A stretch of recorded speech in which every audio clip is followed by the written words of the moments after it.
سلام البنات، ان شاء الله تكونوا كامل بخير. على بالي راهي تلفت لكم كيما انا واش نديروا عشاء واش نديروا فطور. هذه فكره ولا اقتراح ديريه للعشاء ولا الفطور، يسهل عليك، سهل مهل وبنين كالعاده.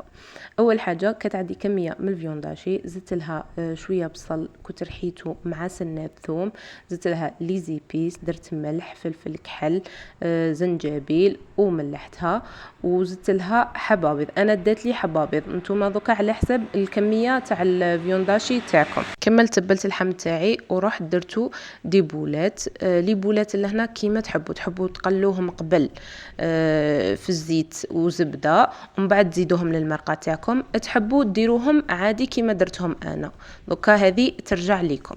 رحت للقدره تاعي درت فيها دي مورسو تاع الدجاج اللي كانوا متوفرين عندي وعلى حسابكم نتوما. زدت عليه الكميه تاع البصل اللي كنت رحيتها من قبل مع الثوم، درت لها نفس لي زيبيس اللي درتهم في اللحم، ملح فلفل كحل كركم زنجبيل، وزدت معاها كوب تاع جامبو اختياري. اذا حبيتوا تزيدوا البنه زيدوا، اذا ما حبيتوش ديروه ثاني نورمال يبقى يجيكم بنين.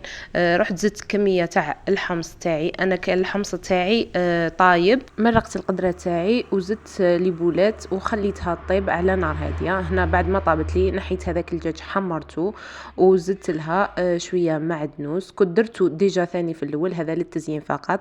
ان شاء الله تجربوها تستمتعوا بها. ما تنسوش تزوروني في الانستغرام. باي.